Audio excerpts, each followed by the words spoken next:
திருவாரூர் மாவட்டத்தின் பல்வேறு பகுதிகளில் மிதமான மழை பெய்து வருகிறது. இது குறித்த கூடுதல் விவரங்களை அங்கு இருக்கக்கூடிய நம்முடைய செய்தியாளர் செல்வகுமாரிடம் கேட்கலாம். செல்வகுமார், தற்போது மிதமான மழை பெய்து வருகிறது. அங்க இருக்கக்கூடிய மக்கள் என்ன சொல்றாங்க? இந்த மழையோட தீவிரம் அதிகரிக்கிற பட்சத்துல அதை தடுக்கிறதுக்கான நடவடிக்கைகள் எடுக்கப்பட்டிருக்கா?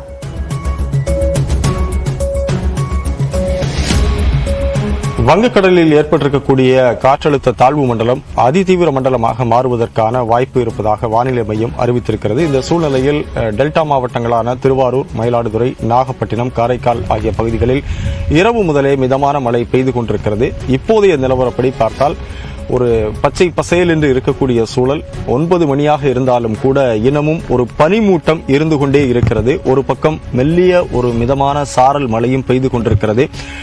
திருவாரூரை பொறுத்தமட்டில் பள்ளி மற்றும் கல்லூரிகளுக்கு விடுமுறை அறிவிக்கப்பட்டிருக்கிறது. அதேபோல மயிலாடுதுறை, நாகப்பட்டினம் மாவட்டங்களுக்கும் காரைக்காலுக்கும் பள்ளி கல்லூரிகளுக்கு விடுமுறை அளிக்கப்பட்டிருக்கிறது. ஆனால் தஞ்சாவூர் மாவட்டத்தை பொறுத்தவரையில் பள்ளிகளுக்கு மட்டும் விடுமுறை அறிவிக்கப்பட்டிருக்கிறது. எனவே எந்தவிதமான பாதிப்பும் இல்லாமல் மக்களை காப்பாற்றுவதற்காக மாவட்ட நிர்வாகம் முழுவீச்சில் களத்தில் இறங்கி இருக்கிறது.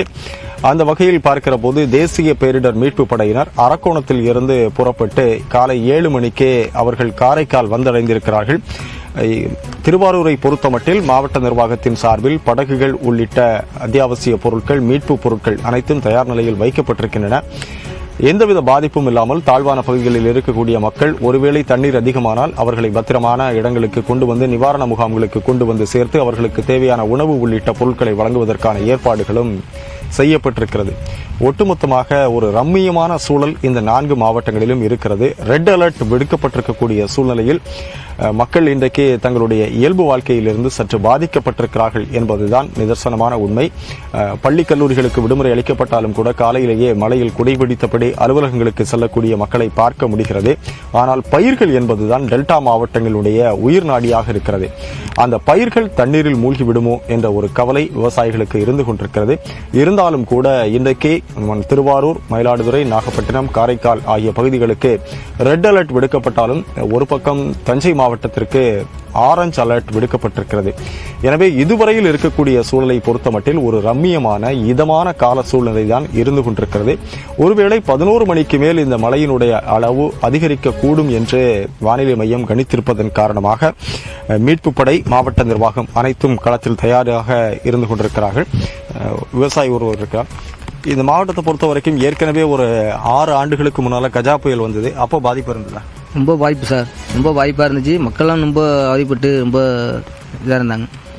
இப்போ பயிர்லாம் வயல் வேற என்ன, நெல் இப்போ கஷ்டப்பட்டு நட்டுருக்கோம். 2வது வந்துட்டு இப்போ இப்போயும் வந்து மழை ரொம்ப பாதிக்கப்பட்டு ரொம்ப இதாக இருந்துட்டுருக்கு. வருமான பாதிப்பு, அதான் வருமானம் விவசாயம் வந்து ரொம்ப பாதிப்பாக தான் இருக்குது. இப்போ வந்து மழை வந்து ரொம்ப இந்த தண்ணி பாசனமே அதிகமாக கிடையாது. இப்போ மழை வந்து ரொம்ப வந்து விவசாயத்தை பாதிக்கப்படுது. டெல்டா மாவட்டங்களை பொறுத்த மட்டில் தண்ணீர் என்பதுதான் அவர்களுடைய மிக முக்கியமான ஒரு தேவையாக இருக்கிறது. ஆனால் அதே மழை நீரை இவர்களுடைய பாதிப்பு விவசாயத்தை பாதித்து விடுமோ என்ற ஒரு அச்சத்திலும் இருந்து கொண்டிருக்கிறார்கள். என்ன நடக்கப் போகிறது என்பதை நாம் பொறுத்திருந்து பார்ப்போம். இன்னும் 2 நாட்களுக்குள் இந்த அதிதீவிர காற்றழுத்த தாழ்வு மண்டலமானது ஒருவேளை புயலாக மாறினால் அது இலங்கையில் இருந்து தமிழகம் நோக்கி நாகப்பட்டினம் வழியாகத்தான் கரையை கடக்கக்கூடிய ஒரு சூழல் இருக்கிறது. எனவே இந்த கடலோர மாவட்டங்கள், டெல்டா மாவட்டங்கள் பாதிக்கப்படுமா என்ற ஒரு சந்தேகமும் எழுந்திருக்கிறது. புயலாக மாறுமா என்பதை வானிலை ஆய்வு மையம் தீவிரமாக கண்காணித்து வருவதாக ஏற்கனவே தெரிவித்திருக்கிறார்கள். அபிநயா, டெல்டா மாவட்டங்களுக்கு ரெட் அலர்ட் எச்சரிக்கை விடுக்கப்பட்டுள்ள நிலையில் அங்க இருக்கக்கூடிய சூழல் குறித்த கள விவரங்களுக்கு நன்றி செல்வகுமார்.